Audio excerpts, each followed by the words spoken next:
तो दोस्तों इस वीडियो में आप लोग को क्लास 10th मैथ के प्रश्नावली 7.2 ठीक ना। इस वीडियो में कुछ क्वेश्चन को हम लोग देखेंगे, ज़्यादा वीडियो लंबा नहीं करेंगे क्योंकि 3-4 गो हो सके क्वेश्चन को देखेंगे। और आप लोग को बताएं कि इससे पीछे भी जितना प्रश्नावली है सबको कंप्लीट कर चुके हैं। आप नीचे प्लेलिस्ट में जाकर उसका हम लिंक दे देंगे, तो वहाँ से जाकर आप लोग देख सकते हैं। ठीक है, ये प्रश्नावली 7.2 है। ये जो आप लोग पढ़ना पड़ेगा, इसमें विभाजन सूत्र के बारे में पढ़ना पड़ेगा। ठीक ना, विभाजन सूत्र के बारे में। सबसे पहले विभाजन सूत्र जो होता है ना, इसका हम लोग सबसे पहले बेसिक कंसेप्ट को समझ लेते हैं। और इस वीडियो में क्वेश्चन नंबर हम लोग 1 और क्वेश्चन नंबर 2 को हम लोग कंप्लीट देखेंगे। ठीक ना, साथ में इसका हम लोग बेसिक चीज़ को सबसे पहले देख लेंगे, फार्मूला को। ठीक ना, बेसिक फार्मूला को हम लोग समझ लेते हैं। विभाजन सूत्र जो है ना, ऑटोमेटिक समझिए कि विभाजन का मतलब होता है बांटना। तो इसमें कोई रेखा दिया रहेगा, अब इस रेखा को क्या करना पड़ेगा, बांटना पड़ेगा। और ये जो रेखा है, इस रेखा का कुछ ना कुछ निर्देशांक दिया रहेगा। मान के चलिए 4 और ये -2, और ये जो अंतिम बिंदु मान लेते हैं B, और ये दिया रहेगा -3 और दिया रहेगा 2। ठीक ना, A बिंदु और B बिंदु। अब ये जो रेखा रहेगा आपका, अब बीच में ऐसा कोई ना बिंदु रहेगा, मान लेते हैं P, जो इस AB रेखाखंड को बांट रहा है। अब ये जो बांटेगा, हो सके ये 2:3 में बांटेगा, या फिर 1:2 में बांट सकता है। मतलब अनुपात में बांटेगा इस रेखाखंड को। ठीक है, अब जब अनुपात में बांटेगा तो इस P बिंदु का कुछ ना कुछ निर्देशांक निकलेगा। जिस तरह से ये -3,2 है और ये 4,-2 है, इसी प्रकार से इसका भी कुछ ना कुछ निर्देशांक निकलेगा। ठीक ना, ये x और y के फॉर्म में होता है, तो इसका कुछ ना कुछ निर्देशांक निकलेगा। तो विभाजन सूत्र बस यही केवल होता है, यानी जो बीच वाला बिंदु जो इस रेखा को बांट रहा है, इसी में एक फार्मूला लगता है, जिसे हम लोग बोलते हैं विभाजन सूत्र। अब विभाजन सूत्र में ना 2 को फार्मूला होता है, एक होता है x बराबर और एक होता है y बराबर, जिसे हम लोग क्या बोलते हैं, सेक्शन फार्मूला बोलते हैं। ठीक ना, तो x वाला सबसे पहले फार्मूला लिख लेते हैं। x वाला फार्मूला होता है m1 x2 plus m2 x1। ठीक है, फार्मूला साथ साथ में लिखते चलिएगा। और बटे होता है m1 प्लस m2। अब ये m1 और m2 क्या है, अभी आपको समझाते हैं। m1 और m2 वह है जो इस रेखाखंड को, जो एक बिंदु P था, तो ये AP को 2 अनुपात में और PB को 3 अनुपात में। तो ये वाला आपका हो गया m1 और ये जो आपका हो गया m2। बात को समझने का प्रयास कीजिएगा। तो यही जो रेखाखंड को जिस अनुपात में बांटता है, वही वाला हम लोग बोलते हैं m1 और m2। इसी तरह से y वाला भी फार्मूला होता है m1 y2 plus m2 y1 बटे m1 जोड़ m2। माफ़ कीजिएगा, इसको मिटाते हैं, m1 जोड़ m2। ये होता है विभाजन सूत्र। 2 गो फार्मूला, एगो x बराबर और एगो y बराबर। तो इसे आप थोड़ा ध्यान रखिएगा। इस फार्मूला को आप चाहे तो यहाँ से यहाँ इसे नोट डाउन कर सकते हैं। ठीक ना, इस फार्मूला को अपनी कॉपी में नोट डाउन करके रख लीजिए, ताकि इस फार्मूला का ज़्यादा उपयोग इसमें होने वाला है। अभी आपको बताएं, जब कोई रेखा रहता है, तो मान लेते हैं A और B बिंदु, तो बीच में जो कोई बिंदु इसे बांटता है, तो इसे याद रखिएगा, जो बीच वाला जो इसका निर्देशांक निकलेगा x और y के रूप में रहेगा। ठीक है, इसे आप याद रखिएगा। तो चलिए इसको हम मिटाते हैं और हम लोग क्वेश्चन नंबर 1 की तरफ से पूरा टोटली देखते हैं। ठीक ना, ये फार्मूला का आप नोट डाउन करके रख लीजिए। ठीक ना, चलिए सब फटाफट इसको मिटा देते हैं और क्वेश्चन नंबर 1 हम लोग देखते हैं और क्वेश्चन नंबर 2। बहुत ही आसान है क्वेश्चन, ये आपके एग्ज़ाम में भी पूछे जाते हैं। ठीक ना, तो ये आप लोग उतार लिए, आप लोग ये वाला हम मिटा दे रहे हैं। ठीक ना, ये वाला हम मिटा दे रहे हैं। आप लोग याद रखिएगा फार्मूला, हम मिटाते रहे। अब चलिए क्वेश्चन को हम लोग पढ़ते हैं और देखते हैं। देखिए प्रश्नावली 7.2 है। पहला क्वेश्चन में कहा गया है कि उस बिंदु के निर्देशांक ज्ञात कीजिए। क्वेश्चन को समझिएगा, निर्देशांक ज्ञात कीजिए। अतः निर्देशांक किसके रूप में होता है, x और y के रूप में होता है, यानी आपको यही x और y के रूप मान निकालना पड़ेगा। ठीक है, निर्देशांक ज्ञात कीजिए। जो बिंदुओं -1,7 और 4,-3 को मिलाने वाले रेखाखंड को 2:3 के अनुपात में विभाजित करता है। आप क्वेश्चन को समझिए। जो बिंदुओं -1,7, सबसे पहले इसको हल कर लीजिएगा। ठीक ना, सॉल्व कर लीजिएगा। 2 गो बिंदु है, मान लेते हैं एगो बिंदु A है और मान लेते हैं बिंदु B है। जो इसका निर्देशांक है -1,7 दिया है, और जो बिंदु B का निर्देशांक है ये 4,-3 दिया। ठीक ना, अब इन दोनों बिंदुओं को मिलाने वाला रेखाखंड जो है 2:3 के अनुपात में विभाजित करता है, तो देखिए उस बिंदु का निर्देशांक ज्ञात कीजिए। मतलब बीच में कोई बिंदु है, कोई ना कोई बिंदु है जो इसे 2:3 में विभाजित कर रहा है। मान लेते हैं ए पी जो होगा यहाँ से यहाँ अनुपात 2 होगा और पी बी जो होगा यहाँ से यहाँ अनुपात 3 होगा। अब इसी बिंदु का निर्देशांक ज्ञात करना है। आपको बताए थे कि जब निर्देशांक ज्ञात करना है तो ये एक्स और वाई के फॉर्म में होता है, तो यानी इसी एक्स और वाई का मान निकालना है। तो सबसे पहले कीजिएगा क्या, आप चुन लीजिएगा, ठीक ना। क्या करेंगे, चुन लेंगे। अगर चुनेंगे थोड़ा आसानी होगा। देखिए x1 और y1, तो देखिए x1 क्या होता है, पहला वाला x1 होता है, तो आपका आ जाएगा -1। उसके बाद y1 ये हो जाएगा आपका 7। इसी तरह से चुनिएगा x2 हो जाएगा आपका 4, तो यहाँ लगेगा 4। उसके बाद चुनेंगे y2 हो जाएगा आपका -3, तो यहाँ रखेंगे -3। आप याद कीजिए, चुनने के लिए आपको हम बताए थे चैप्टर नंबर 1 में, जब बताए थे ना।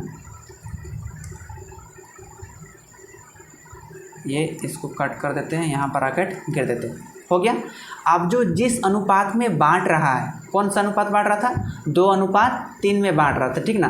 तो यही वाला आपका m1 और m2 बन जाएगा, m1 और m2 बन जाएगा। तो चलिए यहाँ भी चुन लेते हैं। m1 बराबर आपका हो जाएगा 2 और m2 बराबर आपका हो जाएगा 3। आप क्वेश्चन पूछा है कि उस बिंदु का निर्देशांक ज्ञात कीजिए। तो मान लेते हैं कि माना वह बिंदु P है। अगर मानेंगे तो भी सही और ना मानेंगे तो भी सही। तो यहाँ मान लेते हैं हम लोग कि माना वह बिंदु, आप लोग लिखना चाहे तो लिख सकते हैं ना, वह बिंदु P है जो रेखाखंड AB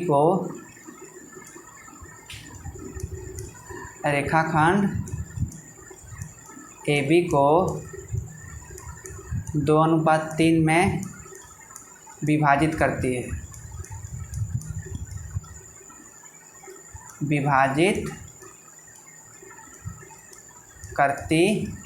अब इसे चाहे तो लिख सकते हैं, ठीक ना। अब चलिए हम लोग क्या करेंगे, विभाजन सूत्र का हम लोग प्रयोग करेंगे और इसको हम लोग बनाएंगे। अब तो यहाँ लिखेंगे इसीलिए विभाजन सूत्र से, ठीक ना, विभाजन सूत्र से। तो यहाँ दोनों का फॉर्मूला एक ही बार लिख देते हैं। यहाँ लिखेंगे m1x2 प्लस m2x1 बटे m1 जोड़ m2। ये आपका हो गया x वाला फार्मूला, ठीक है। अब इधर लिखेंगे y वाला फार्मूला, m1y2 होगा। यहाँ इसको मिटाइए, m1y2 प्लस m2y1 और बटे हो जाएगा m1 जोड़ m2। यहाँ ब्रैकेट कर दिए, ठीक ना। तो चलिए अब हम लोग मान बिठाते हैं आराम से, और आराम से आपका आंसर निकल रहा है। देखिए m1 का मान कितना है, यहाँ देखिए 2 है, ठीक ना। तो देखते चलिएगा m1 का मान कितना है, 2। अब यहाँ गुना x2 का मान यहाँ है 4, तो यहाँ रखेंगे 4। ब्रैकेट में रखिएगा ना, तो हो सके गलत हो जाएगा, क्योंकि कभी कभी ना मान माइनस में रहता है। और m2 का मान आपका हो गया 3, और x1 के मान है -1, यहाँ रखेंगे -1 बटे m1 जोड़ m2। m1 के मान है 2 और m2 का मान है 3, कमा देंगे। फिर m1, तो m1 के मान 2, y2 का मान है देखिए -3, तो यहाँ रखेंगे -3 प्लस m2 का मान है 3, तो यहाँ रखेंगे 3, और y1 के मान है 7, तो यहाँ रखेंगे 7 बटे m1 जोड़ m2 यानी 2 जोड़ 3। आप मान बिठा लिए तो आप आराम से हल कीजिएगा, ठीक ना। 2 और 4 गुना करेंगे तो आपका कितना हो जाएगा, 8। देखिए यहाँ पर प्लस और माइनस गुना होगा तो हो जाएगा माइनस, और 3 और 1 को गुना करेंगे तो आ जाएगा आपका 3, और बटे 2 और 3 को जोड़ेंगे तो कितना हो जाएगा, 5 हो जाएगा। फिर कॉमा, देखिए यहाँ 2 और 3 को गुना करेंगे 6, और यह माइनस और ये प्लस, माइनस 2 तिया 6। अब देखिए यहाँ पर प्लस है और यहाँ भी प्लस, और 3 और 7 को गुना करेंगे तो कितना हो जाएगा, 21, और बटे 3 और 2 जोड़ेंगे कितना हो जाएगा, 5। ब्रैकेट को घेर दिए, ठीक ना। यहाँ थोड़ा नीचे कर लेते हैं, आप चाहे तो इसे नोट डाउन कर सकते हैं। ये 5 लिखे हैं, 5 को ठीक से लिखिएगा। तो ये 8 में 3 जाएगा तो बचेगा आपका 5, और बटे 5 कम 5, ये तो कट जाएगा, तो कितना बचेगा यहाँ पर, 1 बचेगा, ठीक ना। कॉमा 21 में -6, यहाँ कितना बचेगा, 15 बचेगा। ऐसा क्यों, क्योंकि ये प्लस और माइनस घट जाएगा, और बटे 5 है तो 5, ये कटेगा 5 तिया 15 यानी 3 बार में कट जाएगा। तो 1 कॉमा कितना निकल गया 3। आपको पूछा गया था ना कि इस बिंदु का निर्देशांक ज्ञात कीजिए, यानी इसी बिंदु का निर्देशांक यानी पी बिंदु का। तो एक्स और वाई का तो मान निकल गया, देखिए कितना निकला 1,3 निकल गया। तो यहाँ लिख सकते हैं यही वाला आंसर हो जाएगा, ठीक ना। ये आपका 1 नंबर का आंसर होगा। तो बहुत ही आसानी तरीके से निकाल सकते हैं, बशर्ते आप सबसे पहले इसका बेसिक फार्मूला को समझ जाएंगे, चुनने सक जाएंगे, तो आप इसे आसानी से निकाल सकते हैं, ठीक है। अब चलिए हम लोग देखते हैं इसका क्वेश्चन नंबर 2 को। क्वेश्चन नंबर 2 भी बड़ी आसान है, बशर्ते केवल समझना पड़ेगा। तो चलिए क्वेश्चन नंबर यहाँ से 2 को ले लेते हैं, यहाँ से कर लेते हैं कॉपी कर लेते हैं, ये नोट में जाते हैं, यहाँ कर देते हैं पेस्ट। ये आपका हो गया क्वेश्चन नंबर 2। इसको कर लेते हैं थोड़ा सा बड़ा। अब देखिए यहाँ क्वेश्चन नंबर 2 फ्रेश को ओपन कर लेते हैं, ठीक ना। अब क्वेश्चन नंबर 2 देखिए, क्वेश्चन नंबर 2 भी बड़ी आसान है। क्वेश्चन नंबर 2 कैसे आसान है, इसमें कहा है कि बिंदुओं 4,-1, ठीक ना। इसको सॉल्व कर लेते हैं। 4,-1 और -2,-3 को जोड़ने वाला रेखाखंड। अच्छा, इसका मतलब ना जोड़ने वाला रेखाखंड। देखिए एक बिंदु मान लेते हैं कि ए है और एक बिंदु मान लेते हैं बी है। अब ये दोनों बिंदु को हम जोड़ देते हैं, दोनों बिंदु क्या करते हैं जोड़ देते हैं। जोड़ने वाला रेखाखंड को समत्रिभाजित करने वाले बिंदुओं के निर्देशांक ज्ञात कीजिए। अच्छा, इसमें समत्रिभाजित कर रहा है, ठीक है। तो ए का निर्देशांक कितना दिया है 4,-1 दिया है, और बी का निर्देशांक दिया है -2,-3 दिया है, -2,-3 दिया। अब ये जो रेखाखंड को हम जोड़े हैं इसको समत्रिभाजित कर रहा है। क्या कर रहा है समत्रिभाजित।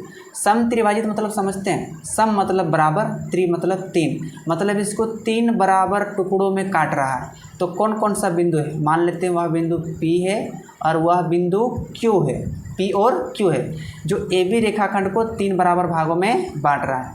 अगर बराबर नहीं है तो इसको थोड़ा बराबर कर लीजिएगा, नहीं तो बोलेंगे कि बराबर नहीं काटे। मान लेते हैं बिंदु P और मान लेते हैं बिंदु Q, ठीक ना।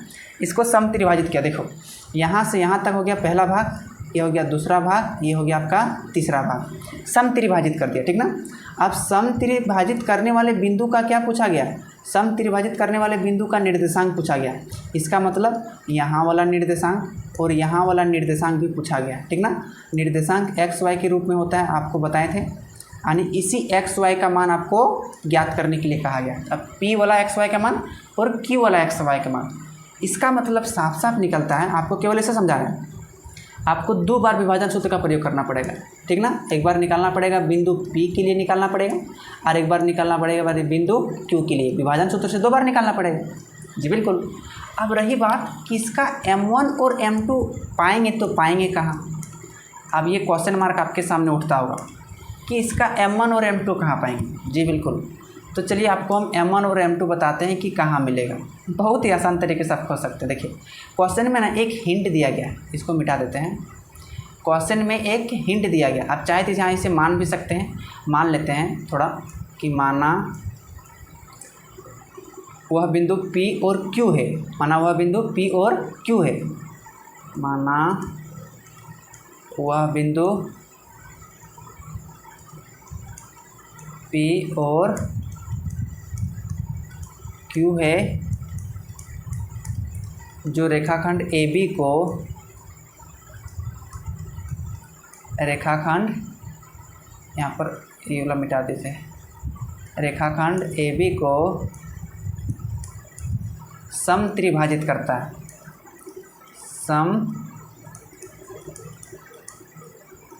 समत्रिभाजित करता है। आप लोग वाला एक लाइन में नहीं हटेगा तो आप लोग 2 लाइन में लिख लीजिएगा, ठीक ना। जैसे जैसे लिखते चलते हैं वैसे वैसे करते चलिएगा। आप ये सब चाहे तो मिटा सकते हैं, आपको केवल समझाने के लिए हम लिख दिए थे, ठीक ना। आप क्वेश्चन वाला को मिटा सकते हैं, आप केवल सॉल्व जहाँ से किए वहाँ से लिखिएगा। चलिए अब इसका M1 और M2 हम लोग खोजते। देखिए AQ के लिए ध्यान से देखेंगे ना, अगर P बिंदु का निर्देशांक निकालेंगे तो A और Q के बीच में हमको समझ लेना पड़ेगा। जी बिल्कुल। तो समझ लेंगे तो ये वाला आपका हो जाएगा M1 और PQ वाला हो जाएगा आपका M2। बात को समझिएगा। और जब हम यहाँ वाला लाल कलर से दिखा रहे हैं, जब हम लोग Q बिंदु का निर्देशांक निकालेंगे तो P और B के बीच में समझ लेंगे, और ये वाला आपका हो जाएगा M1 और ये वाला आपका हो जाएगा M2 हो जाएगा। जी बिल्कुल। अब आपको बताए थे क्वेश्चन में कहा है कि सम त्रिभाजित कर रहा है, यानी जितना AP होगा उतना PQ होगा उतना QB होगा, तीनों का मान क्या होगा बराबर। तो मान लेते हैं कि माना, ठीक ना, क्या कर लेते हैं कि माना, हम मान लेते हैं कि माना जितना AP होगा उतना PQ होगा और उतना QB होगा, और ये बराबर क्या होगा 1। क्यों? क्योंकि सम त्रिभाजित है, सम त्रिभाजित है, सम त्रिभाजित है, ठीक ना, सम त्रिभाजित है। अब ये 1 होगा। अब इसको मिटाते हैं और आपको समझाते हैं कि M1 और M2 को मानेंगे कैसे, ठीक ना। अगर आपको AQ के बीच वाला लेंगे यानी P का निर्देशांक निकालेंगे तो आपका M1 हो जाएगा 1 और M2 भी हो जाएगा 1 और QB भी हो जाएगा 1। बात को समझिएगा, ठीक ना। अगर P बिंदु का निर्देशांक निकालेंगे तो लेकिन यहाँ XY का तो मान देवे नहीं किया है, तो आप A और Q के बीच संबंध कैसे ले सकते हैं? नहीं ले सकते। इसके लिए क्या करेंगे, हम लोग A और B के बीच में संबंध लेंगे। क्यों? क्योंकि इसका निर्देशांक दिया है और इसका भी निर्देशांक दिया है, तब हम लोग P बिंदु का निर्देशांक निकाल सकते हैं। तब आपका M1 हो जाएगा आपका 1 हो जाएगा, ठीक है, और M2 कितना हो जाएगा 2 हो जाएगा, क्योंकि यहाँ 1 और यहाँ 1, तो 1 और 1 कितना हो जाएगा 2। तो आपका यहाँ से यहाँ टोटल कितना हो जाएगा M2 हो जाएगा। M2 कितना हो जाएगा आपका 2, क्योंकि यहाँ PQ 1 हो गया मान और QB 1 हो गया, कितना हो गया 2, और M1 अकेले कितना हो जाएगा, यहाँ से यहाँ तक AP कितना हो जाएगा 1। आने लिखेंगे सबसे पहले बिंदु P के लिए, यहाँ लिख लेंगे हल करके, बिंदु P के लिए चुने तो M1 का मान क्या हो जाएगा आपका 1 हो जाएगा और M2 का मान कितना हो जाएगा आपका 2 हो जाएगा, ठीक ना। M2 का मान कितना हो जाएगा 2 हो जाएगा। अब यहाँ हम ले लिए M1 और M2 यहाँ तक समझ गए। अब इसमें हम क्या करेंगे, इसमें विभाजन सूत्र का फॉर्मूला लगाएंगे। क्या लगाएंगे? विभाजन सूत्र का फॉर्मूला। तो यहाँ लिखेंगे विभाजन सूत्र से। देखिए थोड़ा लंबा हो सकता है, मान सकते हैं क्वेश्चन आपको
अब Q बिंदु का निकालना है, तो यहाँ से लेकर यहाँ समझ लेंगे और यहाँ से लेकर यहाँ तक। तो यहाँ 2 को है, देखिए AP और PQ, तो M1 का मान हो जाएगा 2 और यहाँ QB अकेले है तो M2 का मान हो जाएगा 1। तो इस प्रकार से इसको हम लोग निकालेंगे, ठीक है। तो चलिए अब हम लोग इसे मिटा देते हैं। अब चाहे तो इसे नोट डाउन कर सकते हैं। क्वेश्चन नंबर 2 का ये जो आपका P बिंदु का निशान निकाला है, P बिंदु वाला, ठीक ना। तो आप इसे देख के नोट डाउन कर सकते हैं। इसको हम लोग मिटा देते हैं, ठीक है। नहीं तो इसको हम मिटा ही देते हैं, थोड़ा अच्छा रहेगा। नहीं तो इसको थोड़ा पकड़ के हम लोग नीचे ले आते हैं, क्या कहते हैं, इसको नीचे ले आते हैं, इसको नीचे ले आते हैं ताकि आपको समझ में आसानी से आ जाए। चलिए आप लोग नीचे नहीं ले आएगा, ठीक ना। आपको केवल समझाने के लिए वाला हम कर रहे हैं। देखिए आप निकलते हैं बिंदु Q के लिए, यहाँ लिख लेंगे, ठीक ना। बिंदु Q के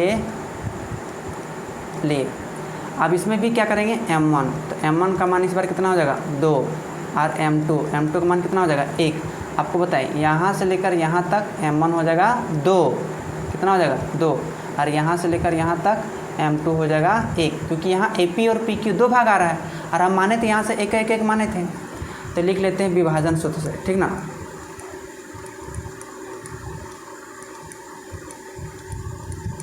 विभाजन सूत्र से आपको याद होगा